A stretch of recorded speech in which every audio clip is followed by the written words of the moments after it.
레위기 12장 전체 말씀을 통해서 출산에 따른 정결례라는 제목으로 말씀을 나누도록 하겠습니다. 오늘 이 12장 말씀을 나누기 전에 잠깐 지난 시간 말씀을 한 번 더 복습해 보는 시간을 가지려 하는데, 지난 시간 저희들은 먹는 것과 관련해서 먹는 것이 먹을 수 있는 게 있다, 혹은 먹을 수 없는 것이 있다, 그것을 정결한 것이다, 부정한 것이다, 이것을 나눔에 대해서 우리가 살펴보게 되었는데, 물론 이 신약 시대를 넘어서 은혜의 시대를 살아가고 있는 우리에게 있어서는 더 이상 먹는 것으로 인해서 부정한 것과 정결한 것을 따로 구분할 필요는 없습니다. 이미 우리가 말씀을 통해서도 확인할 수 있지만 고린도전서 8장 8절 말씀을 한번 보게 되면은 그러나 음식은 우리를 하나님 앞에 내세우지 못하나니 우리가 먹어도 더 낫지 아니하고 먹지 않아도 더 못하지 아니하리라 라고 말씀을 하시죠. 사도 바울은 음식 자체가 하나님과의 관계에 어떠한 영향도 미치지 못한다라고 말씀을 하고 있습니다. 다시 말해서 무엇을 먹었기 때문에 혹은 무엇을 먹지 않았기 때문에 그것으로 말미암아 성도의 구원에는 어떠한 영향도 끼치지 못한다라는 것을 성경이 우리에게 말해주고 있습니다. 구원이라는 것은 우리가 율법을 지키는 어떠한 행함과 노력에 의해서 결정되는 것이 절대로 아닙니다. 오직 예수 그리스도로 말미암아 우리가 은혜로 구원을 받는 것이죠. 그래서 바울도 그 부분에 대해서 강조하면서 이제 구원받은 성도는 율법을 완성하신 예수 그리스도를 구주로 모셔드린 성도는 이제 먹는 것에 있어서 자유함을 누릴 수 있다라고 말을 하고 있습니다. 그럼에도 불구하고 사도 바울이 먹는 것에 대해서 강조했던 이유는 딱 하나입니다. 그것이 무엇이냐면은 바로 덕의 문제입니다. 조금 달리 표현하게 되면은 내가 이 음식을 먹음으로 말미암아 나 때문에 혹여나 어떠한 사람들이 실족하게 될까봐, 성경에 대한 잘못된 이해를 갖게 될까봐, 그래서 믿음에서 떠나게 될까봐 나는 음식 먹는 것을 내가 절제하겠다, 자제하겠다라고 말하는 것이죠. 다시 말해 사도 바울의 경우에는 음식에 대해서 자유함을 갖고 있는 사람이었지만 그것을 먹는 자유함으로 사용했던 것이 아니라 먹지 않는 자유함으로 그것을 사용해서 어찌하든지 간에 한 사람이라도 얻고자 하는 그러한 마음이 있었습니다. 그러니까 지금 이와 같은 관점으로 우리는 지난 시간 음식법에 대해서 우리가 살펴봐야 될 텐데, 하나님께서 이스라엘 백성들에게 왜 음식법과 같은 좀 복잡하고 여러 많은 다양한 그런 정결례의 기준을 그들에게 허락하셨을까? 아마 지난 시간 제가 두 가지 강조했던 것을 기억하실 텐데, 하나는 위치이고 하나는 식성입니다. 다시 말해 우리가 어디에 속한 자이며 무엇으로 사는 자인가를 우리가 삼시세끼 먹는 밥을 통해서 매일 매시간 우리가 자각하면서 살라라고 말씀하시는 것이죠. 하나님의 백성들이 구원받아서 이제 천국을 향해 나가야 되겠지만 그 천국으로 하나님께서 우리를 부르시기 전까지는 우리들이 살아가는 삶의 터전은 이 세상이고 이 땅입니다. 그러하게 이 땅에 살고 있는 모든 사람들에게 땅에 속해 있는, 세상에 속해 있는 사람이 아니라 하늘에 속해 있는 하나님의 백성이 어떠한 삶을 살아야 하는지를 우리는 몸소 보여줘야 될 책임과 의무가 있습니다. 뿐만 아니라 이 세상을 사는 모든 사람들은 자기의 필요를 얻기 위해서 매일같이 치열하게 경쟁하고 싸우고 빼앗고 여러 많은 힘든 과정들을 겪으면서 살아갑니다. 그러나 하나님의 자녀들의 경우에는 하나님께서 우리들의 삶에 매일같이 공급해 주시는 일용할 양식, 은혜로 말미암아 살아가는 자들이다. 그것을 보여주기 위해서 하나님의 백성들에게 음식법과 관련된 정결례를 허락을 하셨다. 우리가 지난 시간의 말씀이었고요. 이제부터는 이제 오늘 레위기 12장 말씀, 출산에 관련된 정결례에 대해서 함께 우리가 말씀을 좀 살펴보도록 할 텐데, 출산의 경우에는 인간이 경험할 수 있는 가장 신비스러운 사건 중에 하나다라고 말할 수가 있습니다. 감히 인간이 우리가 하나님을 닮아가고자 노력은 하지만 하나님처럼 될 수는 없잖아요. 그러나 인간이 하나님의 사역에 가장 근접하게 따라할 수 있는 한 가지 행위가 있는데 그것이 바로 창조의 행위인 바로 출산, 아이를 낳는 생명을 잉태하는 바로 그러한 사건이다라고 말씀을 드릴 수가 있습니다.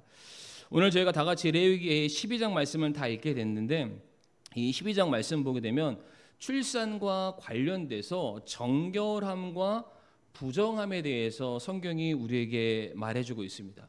근데 내용을 좀 살펴보게 되면 우리 같이 읽어서 아시겠지만 출산을 통해서 얻게 되는 축복이라든지 감사에 대한 내용보다는 출산 이후에 발생되는 부정함 때문에 너희는 반드시 속죄 제사를 드려야 된다. 너희는 반드시 번제 제사, 번제 헌물을 바쳐야 한다라는 그런 말씀처럼 전반적인 내용이 마치 출산이 부정한 것처럼 성경 말씀에 기록이 되어 있다라는 것이죠.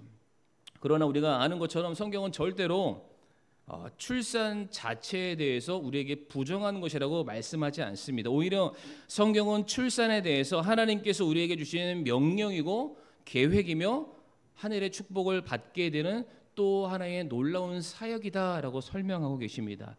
우리가 다 같이 창세기 1장 28절 말씀, 창세기 1장 28절 말씀 화면에도 나올 텐데요. 화면을 보시거나 성경책을 보시면서 같이 한번 읽어보도록 하겠습니다. 시작.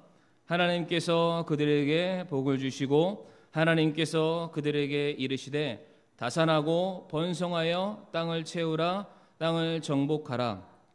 바다의 물고기와 공중의 날짐승과 땅 위에 움직이는 모든 생물을 지배하라 하시니라. 아멘. 이 말씀 보게 되면 하나님께서 아담과 하와를 창조하시고 그들에게 복을 주시면서 하셨던 가장 첫 번째 명령이자 축복의 메시지가 출산입니다. 출산. 심지어 하나님께서는 요즘 우리들처럼 하나만 낳아 잘 키우자라는 그런 말씀을 하지 않으시고요. 오히려 다산하고 번성해서 땅을 채워야 한다. 아담과 하와가 막중한 임무와 책임을 맡았죠. 그 땅을 다 채워야 될 만큼. 그러니까 여기서 보게 되면은 출산한다라는 것은 우리에게 무엇을 의미하냐면은 하나님께서 우리에게 주시는 복이 더해지는 통로다라는 것을 알 수 있죠. 그러니까 이것은 하나님의 명령이기 때문에 우리가 순종해야 하지만 또한 반대로 우리가 출산을 통해서 잉태를 통해서 하나님께서 우리에게 약속하신 복을 누릴 수 있는 도구이기 때문에 우리는 더더욱더 많이 낳아야만 합니다. 근데 요즘 뉴스를 보니까 대한민국 전체 출산율이 0.82명이라고 합니다. 그러니까 2명이 결혼하면은 또 2명을 낳아야 이제 1대1로 이렇게 쭉 가게 될 텐데 2명이 결혼했는데 1명 미만의 사람이 태어나는 이게 수도권만 따지면은 약 0.5명 정도 된다고 합니다. 이러한 수순으로 가면은 언젠가 이 대한민국 자체가 완전히 소멸되고 사라지는 그런 날이 오지 않을까. 젊은 많은 사람들이 아이를 좀 많이 낳을 수 있는 그런 환경이 됐으면 좋겠고 하나님의 말씀에 순종해서 정말로 다산하고 번성하는 우리 모든 하나님의 자녀들이 되기를 바라는데 이처럼 하나님께서는 출산에 대해서 축복하시는 장면이 또 있는데요. 시편 127편 3절의 말씀을 한번 보겠습니다. 시편 127편 3절 말씀 이것도 같이 한번 읽어보시겠습니다. 시작. 보라 자식들은 주의 유산이요 태의 열매는 그분의 보상이로다. 아멘. 이 말씀 보면은 자식들은 자녀들은 하나님께서 주시는 유산이라고 되어 있습니다. 그런데 유산이 뭔가요? 부모님의 소유, 부모님의 재산이죠.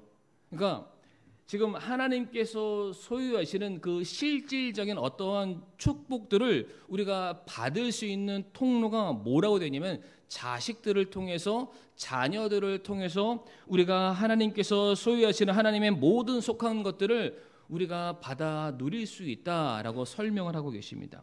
그리고 이 말씀 보게 되면은 유산만이라고 말씀하지 않으시고요. 보상이라고 말씀하십니다. 보상의 의미를 제가 살펴보니까 이미 주어진 것보다 더 많이 주어지는 것을 보상이라고 말합니다. 즉 생육하고 번성하라는 명령에 순종했기 때문에 그 명령에 순종한 것에 따라서도 하나님께서 우리에게 유산을 주실 것이지만 그 명령에 너무나도 신실하게 순종해서 열심히 살아가는 그의 자녀들에게 하나님께서는 플러스 알파 필요 이상의 보상을 그들에게 주시겠다라고 말씀을 하고 계세요. 참 이 말씀만 놓고 보면은 아이를 정말로 많이 낳아야 될 것 같습니다. 저도 둘만 놓고 말았는데 제일 처음에 결혼하기 전에는 제가 넷을 낳자라고 그렇게 약속을 했습니다. 근데 제가 조금 믿음이 없어서 둘만 낳고 타협을 했습니다. 상황과 여건이 된다면은 제 아내한테 허락을 받고 좋습니다. 성경 말씀 보게 되면은 이처럼 출산이 복이다라는 개념을 우리가 여러 곳에서 찾아볼 수 있는데 오히려 자녀를 갖지 못했기 때문에 고통의 시간을 보냈던 사람들, 자녀를 갖기 위해서 간절히 하나님께 기도했던 그런 사람들의 모습도 우리가 살펴볼 수 있습니다. 대표적으로 아브라함의 아내 사레가 있었고요. 또한 이삭의 아내 리브가의 경우에도 결혼 초기 시절에 그가 잉태치 못함으로 말미암아 하나님께 간절히 기도했더라라는 말씀이 성경에 기록되어 있습니다. 그리고 사무엘의 엄마인 한나의 경우에도 누가 봤을 때 마치 술 취한 것처럼 보일 정도로 너무나도 간절하고 애절하게 하나님께 아이를 달라라고 간구했던 그러한 모습들도 우리가 발견할 수 있습니다. 다시 말해서 출산 자체는 부정한 것이 아닙니다. 오히려 우리는 출산을 통해서 하나님의 명령에 순종할 수 있게 되는 것이고요. 또한 출산하는 것을 통해서 하나님께서 우리에게 예비하신 축복들을 받아 누리는 놀라운 통로가 되기도 합니다. 자, 그렇다면 오늘 본문에서 말하는 출산과 관련돼서 왜 부정하다라고 말하는 것일까? 우선 우리가 출산과 관련된 기원을 찾아가려면 그 시작점을 찾아가려면은 당연히 아담과 하와 그 선악과의 사건을 우리가 찾아갈 수밖에 없습니다. 이 말씀 보게 되면은 이제 창세기 3장 16절 말씀을 한번 띄워주시길 바라고요. 출산이라는 것이 아담과 하와가 범죄함으로 말미암아 주어진 결과는 아니었습니다. 맞죠?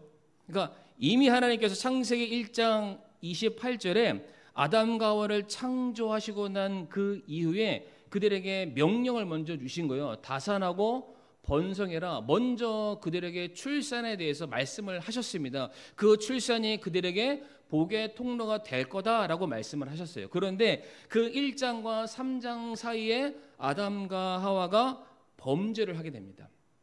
그 선악과 사건이 일어나게 되죠. 그로 말미암아 하나님께서 처음 그들에게 말씀하셨던 출산에 대해서 이제 추가적인 말씀을 더해서 그들에게 전달하시는 게 바로 창세기 3장 16절 말씀인데, 여자에게 이르시되 내가 내 고통과 수태를 크게 늘리리니 내가 고통 중에 자식을 낳을 것이요 라고 말씀을 하십니다. 그러니까 출산 자체가 그들의 타락함으로 말미암은 죄가 아니라 그들이 잉태하고 출산하는 과정 속에서 고통을 겪게 되는 것이 그들이 범죄함에 대한 결과였다라는 것이죠. 그러니까 이 3장 16절 말씀에서의 포인트는 출산이 아니라 고통입니다. 그들이 범죄로 인해 고통이 그들에게 주어지게 되었다. 다시 말해 출산 자체는 하나님의 계획입니다. 출산이 없으면 인류를 향한 하나님의 명령인 생육함과 번성함, 다산함은 절대로 이룰 수가 없다라는 것이죠. 하지만 그들이 범죄함으로 말미암아 임신과 출산하는 과정 속에 그들에게 고통이 더해지게 된 것입니다. 다시 말해 즐거워야 될 임신과 출산이 이제는 거꾸로 고통과 수고로움으로 변하게 된 것입니다. 여기서 이제 어머니 되시는 우리 자매님들은 아마 한 번쯤은 기억하셨을 텐데, 처음 아이를 임신하시고 이제 뱃속에 한 10달 동안 이렇게 잘 데리고 다니시고 출산하는 그런 과정 속에서 혹시 어떤 생각이 드시던가요? 네, 다시는 아이를 뵈지 않으리. 그러니까 처음에는 딱 아이를 가졌다는 기쁨이 너무나도 큰데 그 10달 동안 고생하는 모습을 바라보는 남편의 입장에서도 야, 이게 쉬운 일이 아니구나. 그리고 실질적으로 그 출산하는 과정 속에서 그 산모가 진통하는 그 과정을 보니까 보는 저도 아픈데 그것을 겪는 본인의 입장은 얼마나 크겠습니까? 그러니까 그때 제가 기억나는 게 뭐냐면 다시는 아이를 안 가지리라. 그런데 시간이 지나다 보니까 그 고통과 수고로움과 아픔에 대한 기억이 조금씩 사라지고 그 자녀를 통해서 얻게 되는 기쁨이 계속해서 커지기 시작하는 순간 둘째가 생기더라고요. 셋째가 생기기도 하고요. 자, 그런데 오늘 말씀 보게 되면은 이 출산과 관련돼서 대체 무엇이 부정한 것이냐라는 것을 지금 말씀하시는데, 자, 출산과 관련돼서 출산 자체가 부정한 것이 아니라 출산의 과정을 통해서 흘리는 피가 부정하다라고 말씀을 하십니다. 오늘 본문 레위기 12장 2절 말씀을 다시 한번 우리 성도님들 읽어주시면 감사하겠습니다. 레위기 12장 2절 말씀 시작.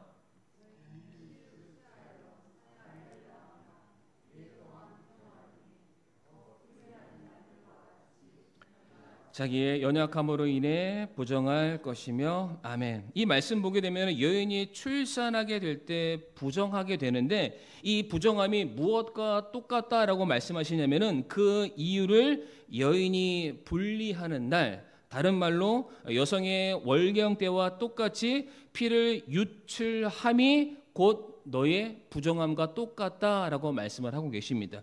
이어지는 4절 말씀 제가 한번 보겠습니다. 오늘 레위기 12장 4절 말씀 보게 되면 자기를 정결하게 하는 피 안에 머무를 것이며 자기를 정결하게 하는 날들을 채울 때까지는 거룩한 것을 만지지도 말고 성소에 들어가지도 말지니라 라고 되어 있습니다.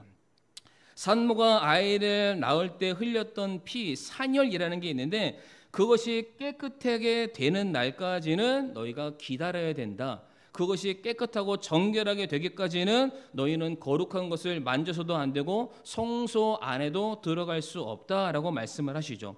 여기에서 정결함과 부정함의 차이를 출산 자체에 놓고서 말씀하시는 것이 아니라 피에 달려 있다라고 동일하게 말씀하고 계시고요. 7절 말씀 한번 읽어보실까요? 시작. 제사장은 그것을 주 앞에 들여서 그녀를 위해 속죄할지니 그리하면 그녀가 자기의 피 유출에서 정결하게 되리라. 이것은 남자나 여자를 낳은 여인에 관한 법이니라. 아멘.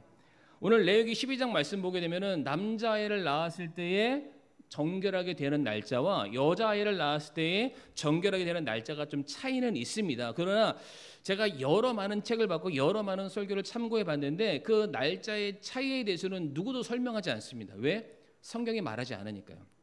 그러나 이 7절 말씀 보게 되면은 남자아이나 여자아이나 동일하게 그들에게 해당되는 것이 무엇입니까?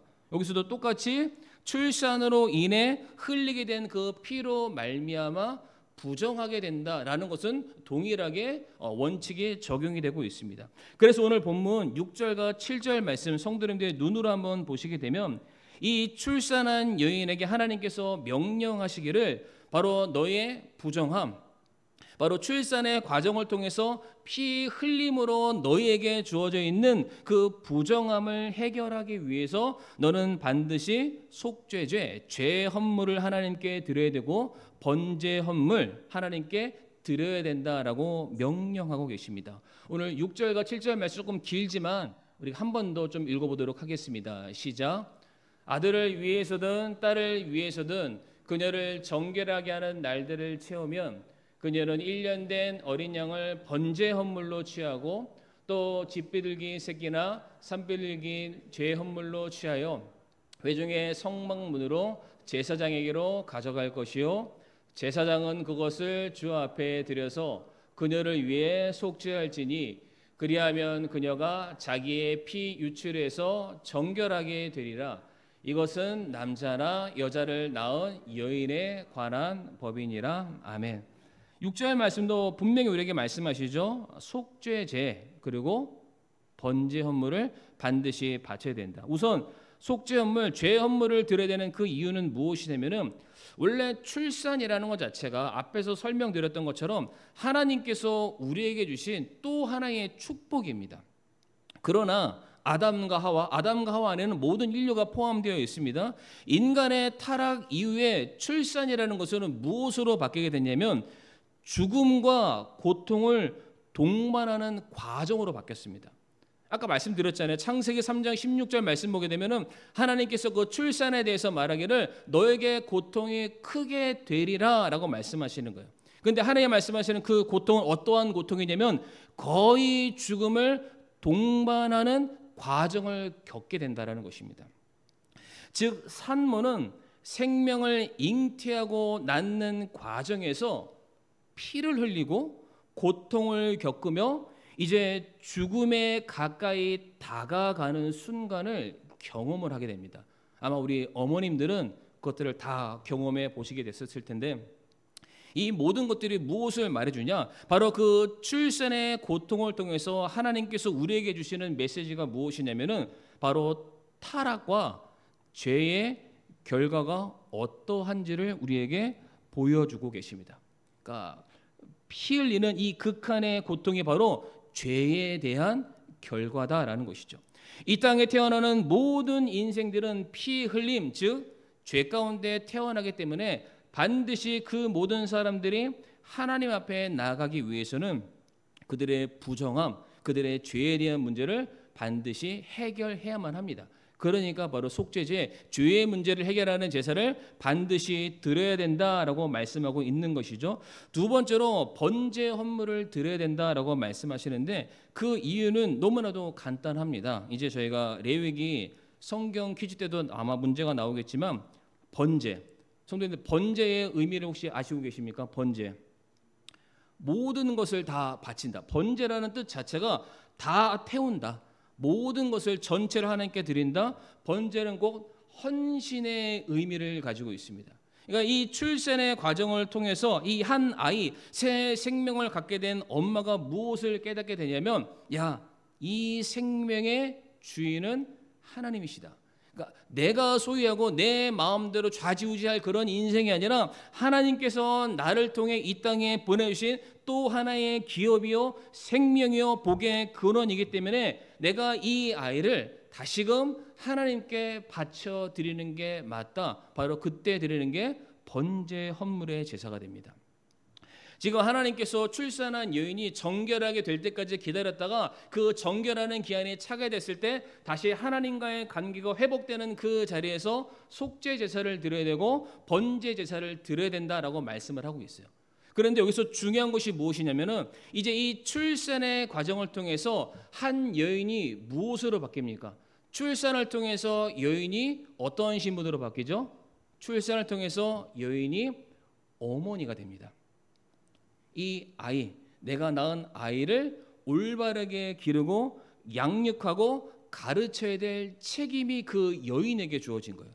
그러니까 엄마로서 새로운 출발을 시작하는 바로 그 시점에 내가 이 아이를 어떠한 마음과 어떠한 신앙의 자세와 신앙의 정신으로 아이를 가르칠 것인가? 그 첫 번째 출발점에 무엇을 합니까? 속죄제와 번제를 드립니다. 어떤 의미가 있습니까? 아들아, 모든 사람들은 죄를 범하고 누구도 그 죄의 문제를 자기 힘으로 해결할 수 없고 죄가 있는 사람은 하나님의 영광에 이르지 못한다. 하나님 앞에 나아가기 위해서는 반드시 우리가 속죄함, 정결함을 얻어야 되는데 그 정결함을 얻기 위해서는 피 흘림이 없이는 그것이 절대로 가능하지 않다. 그렇기 때문에 우리가 우리의 죄를 대신해 줄 어린 양을 바쳐야만 우리가 죄로부터 구별된 하나님의 자녀가 될 수 있다. 뿐만 아니라 번제의 의미도 가르쳐야 되겠죠.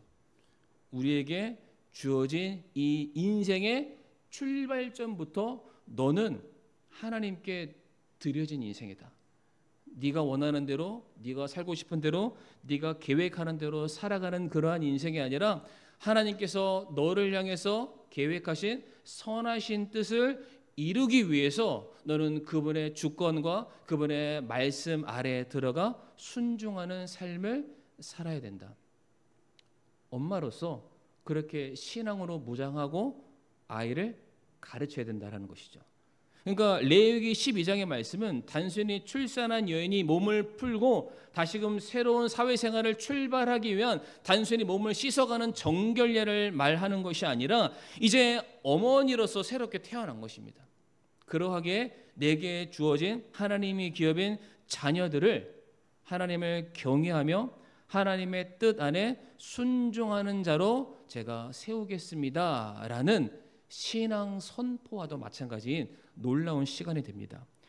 이 내용들을 뒷받침해 주는 게 누가복음 2장에 정확하게 나와 있습니다. 누가복음 2장 말씀 보게 되면 어머니 마리아와 아기 예수님의 모습이 등장하죠. 예수님의 탄생 이후 8일째 되는 날 그 사건들이 쭉 기록되어 있는데 누가복음 2장 21절에서 24절의 내용은 오늘 정확하게 성도님들이 저와 함께 읽으신 레위기 12장의 내용에 다 들어 있습니다. 21절에 뭐가 되어 있습니까? 아이에게 할례를 행하기 위해 여드레가 찼을 때에 그들에게 할례를 행하라. 8일째 되는 날 할례를 행하라. 레위기 12장에도 나와 있었죠. 그리고 22절, 23절 말씀 보게 되면은 또 모세의 율법에 따라 그녀를 정결하게 하는 날들을 채우매 그들이 아이를 데리고 예루살렘에 가니 이것은 주의 율법에 기록된 바 태를 여는 모든 남자는 주께 거룩한 자라 불리리라 한 대로 아이를 주께 드리고 또 주의 율법에서 이르신 것대로 산 비둘기 한 쌍이나 집 비둘기 새끼 2마리로 희생물을 드리려 함이더라라고 되어 있습니다. 그러니까 정확하게 지금 레위기 12장의 말씀이 똑같이 언급되어 있고 마찬가지로 어머니 마리아 역시 예수님을 출산하고 난 그 이후에 율법에 말하는 정결례대로 행하고 있습니다. 자, 그런데 이와 같이 정결례를 행하는 가장 중요한 목적이 23절에 나와 있죠. 왜 마리아가 아이를 데리고 할례를 행하고 왜 마리아가 아기 예수님을 데리고 이와 같은 정결례 예식 할례를 다 행하였을까? 23절 말씀 보게 되면 뭐라고 되어 있냐면은 아이를 주께 드리고라고 되어 있습니다. 주께 드리고. 그러니까 내 자녀가 아니라는 거예요. 조금 더 쉽게 표현하면 내 새끼가 아니라는 거죠.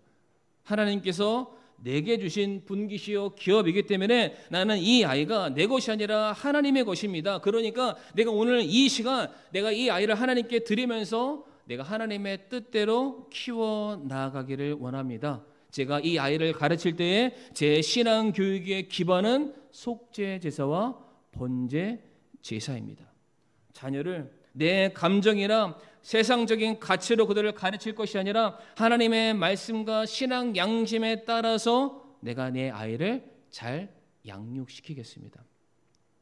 레위기 12장에서도 그러한 아이를 위해서 할례를 행하라라고 되어 있고 오늘 본문은 여기 말씀에서도 이 아기 예수님이 할례를 받게 됩니다. 그런데 이 산모가 출산에 따라 정결을 행하는 그 내용과 이 아이에게 할례를 행하는 내용과 일맥상통한 특징들이 있습니다. 일단 이 할례의 경우에는 제가 화면에 띄워놓지 않았지만은 창세기 17장의 첫 번째 할례가 나타납니다. 그런데 그때 어떠한 할례냐면 하나님이 아브라함의 자손과 언약을 맺으십니다. 정확히는 아브라함과 맺으시고 아브라함을 통한 그의 후손들과 맺는 언약을 하나님께서 맺으시면서 너와 나 사이의 언약에 대한 표징으로 할례를 너희 후손들에게 행하라. 그 할례를 너희가 볼 때마다 너희가 내 백성이고 내가 너희의 하나님임을 알 것이다 라고 말씀하시면서 그들에게 할례를 행하라고 말씀하세요. 그러니까 할례의 의미는 무엇이냐면은 세상과 구별된 하나님의 자녀라는 분명한 인식을 위해서 행하는 것이 할례였습니다. 신명기 10장 16절에서도 할례에 대한 의미를 이렇게 말씀하시는데요. 그러므로 너희는 너희 마음의 포피에 할례를 행하고 다시는 목을 뻣뻣하게 하지 말라라고 말씀을 하시죠. 이제 너희가 하나님의 자녀로서 구별되었기 때문에 더 이상 너희는 이 세상에 속한 자가 아니라 하나님의 자녀가 되었으니까 그 사실을 깨달아 알아서 이제는 하나님의 권위와 하나님의 주권과 그분의 말씀에 저항하는 자가 아니라 그분의 말씀에 굴복하는 자로 서라. 그것이 네가 받아야 될 진정한 의미에서의 할례다. 뭐라고 되어 있습니까? 네 마음의 포피의 할례를 행하라. 실제 내 육신에 행하는 할례도 의미가 있지만 그보다 더 중요한 건 그 할례를 통해서 내 마음이 무엇을 기억하며 살아야 되는지를 말씀하고 계시는 거예요. 뿐만 아니라 이스라엘 백성들이 이제 가나안을 들어가기 위해서 요단강을 건너고 제일 처음에 여리고성 바로 그 앞에서 그들이 할례를 행하게 되죠. 그것이 여호수아 5장 8절과 9절 말씀인데 이때에도 할례의 의미를 뭐라고 말하냐면은 이집트의 수치를 떼내어 굴려가게 한다. 너희들이 그동안 그곳에서 살았던 너희들의 모든 삶의 뿌리, 흔적, 습관, 생각, 여러 많은 모든 것들로부터 너희는 완벽하게 구별되어야 된다. 오늘 이 순간 너희들이 하나님이 약속하신 땅에 들어가려거든 세상과는 작별을 선언하고 하나님의 자녀로서 구별된 자들만이 거기로 들어갈 수 있다. 할례의 의미가 정확하게 구별이라는 의미가 반복돼서 설명이 되고 있습니다. 신약에 와서도 할례의 의미는 동일하게 우리에게 선언되고 있는데 골로새서 2장 11절 말씀 같이 한번 읽어보실까요? 시작. 또한 그분 안에서 그리스도의 할례로 말미암아 육신의 죄들에 속한 몸을 벗어버림으로 손으로 하지 않은 할례로 할례를 받았느니라. 아멘.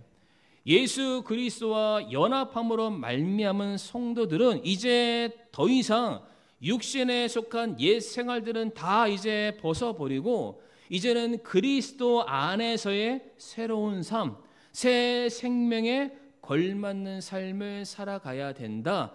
그게 너희가 받아야 될 영적인 의미에서의 할례다. 잘라내야 된다라는 거예요.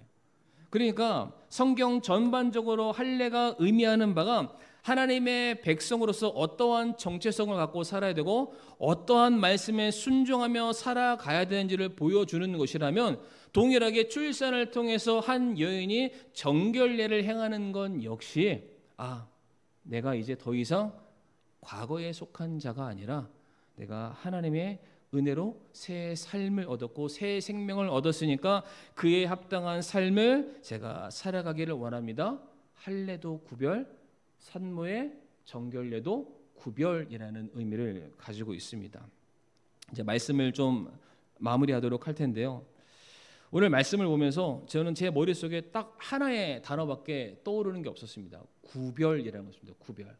그러니까 레위기 말씀에서 수많은 정결례들이 계속 나오는데 그냥 여러 가지 다양한 주제, 먹는 것과 입는 것과 질병에 관한 것과 오늘 본문에 출산에 관련된 것 다 나옵니다. 그런데 하나님께서 그 모든 것 가운데 정결례 지켜야 될 기준과 규칙을 주신 것은 너희가 이렇게 구별된 자들이니까 더 이상 옛사람에 속한 모습으로 살아가서는 안 된다라는 것을 우리에게 여러 가지 방면 삶의 모든 흔적들을 다 돌아가시면서 하나님이 다 말씀하시는 거예요. 너희는 그렇게 구별됐다. 그것을 기억해야 된다. 구별인데 참 이 말씀을 제가 묵상을 하면서 과연 그러면 나는 정말로 이 세상에서 구별된 삶을 살아가고 있을까? 그러니까 교회를 다니고 있는데 과연 내가 교회를 다니지 않는 사람과 차이점이 뭘까? 그러니까 교회를 다니고 있는데 교회를 다니는 그 순간 그 시간들을 제외하고 나머지 시간들을 놓고 봤었을 때 과연 나나 믿지 않는 사람들이나 과연 어떠한 차이점을 가지고 있을까? 제가 곰곰이 생각해 봤는데 제가 목사잖아요. 그런데 성도님들보다 좀 더 교회 나오는 거 말고는 그리고 목요일 날 밖에 나가서 전도하는 거 말고는 필요하면 성도님들 신방하는 거 그런 거 제하는 거 말고 그거는 저에게 주어진 사명이니까 그걸 해야 되지 않을까? 그거 하는 거 말고 저도 평상시 삶을 살아갈 때 제 모습을 봤을 때 과연 이 모습만 놓고 딱 봤었을 때 과연 나는 구별된 하나님의 자녀가 맞을까? 저도 쉬고 싶을 땐 유튜브 보면서 쉽니다. 정말 피곤할 때는 아무것도 하고 싶지 않고 저희 가족들한테 나 깨우지 마. 방에 딱 들어서 벌러덩 누워버리고 막 참견하지 못하게 합니다. 때때로 저도 이렇게 뭐가 시꺼먼 게 싹 올라오면은 물론 욕은 안 하지만 거칠게 뭔가 뾰족한 찌르는 듯한 그런 말을 하면서 제 감정을 표현하기도 합니다. 여러 가지 막 생각해 봤는데 과연 나는 무엇으로 세상과 나의 다른 점을 나타낼 수 있을까? 별로 없는 것 같습니다. 근데 별로 없으면은 그게 뭐가 문제일까? 그러니까 세상과 똑같이 살면서 우리가 어떻게 세상 사람들에게 예수님을 믿으라고 말할 수 있겠죠? 말할 수 있나요? 아니 그들과 내가 살아가는 모습이 똑같은데 어떻게 그들에게 야 예수님 한번 믿어봐 새로워져. 예수님 믿어봐 야 인생이 달라져. 예수님 한번 믿어봐 네 모든 가치관들이 새롭게 정립될 거야. 이렇게 말을 하고 싶은데 내가 실제 살아가는 삶이 그냥 똑같은 거예요. 내가 말하는 거에 공신력이 떨어지겠더라고요. 지금 하나님께서는 이 레위기서 말씀을 통해서 계속해서 우리에게 강조하시는 게 세상에서 너희가 구별되어야 된다라고 말씀하십니다. 구별되어야 된다. 말부터 음식, 옷 입는 여러 많은 부분들에 있어서 왜 하나님께서 너무나도 때로는 깐깐하게 이를 데 없는 이러한 하나하나의 기준을 왜 세워 놓으셨을까? 구별되어야 된다는 거예요. 그러니까 내 마음은 원이지만 그 육신이 따라가지 못한다면은 누구도 내가 하나님을 믿는다는 그 믿음을 내가 하나님을 간절히 사랑한다는 그 모습을 누구도 확인할 길이 없습니다. 그러니까 하나님께서 삶의 여러 많은 분야에서도 계속해서 구별을 강조하고 계신다는 거예요. 사랑하는 성도님들, 구원받은 성도는 세상을 사는 사람들과 분명히 달라야 됩니다. 왜냐하면 오늘 말씀 보셨잖아요. 태어나자마자 남들과 다른 출발을 시작했습니다. 죄에 대한 분명한 인식을 갖고 살아갔고요. 번제, 내 삶이 전적으로 하나님께 바쳐졌다라는 그런 남들과는 전혀 비교할 수 없는 그런 출발 선상에서부터 우리는 시작한 사람들입니다. 그럼 달라야죠. 생각하는 거, 추구하는 거, 삶의 목적, 여러 많은 모든 것들 저는 반드시 달라야 한다고 믿습니다. 그렇게 달릴 때 사람들이 그런 우리들의 모습을 바라보면서 하나님에 대해서 물을 겁니다. 당신의 믿음이 어디서부터 비롯됐는지 물을 것이고 우리가 다 같이 힘든 상황이지만은 그럼에도 불구하고 하나님을 찬양하는 성도님들의 그 아름다운 모습을 바라보면서 소망의 이유를 그들도 찾게 될 것입니다. 자, 그러한 모습에 우리 사랑하는 성도님들이 귀하게 쓰임 받기를 간절히 바라겠습니다.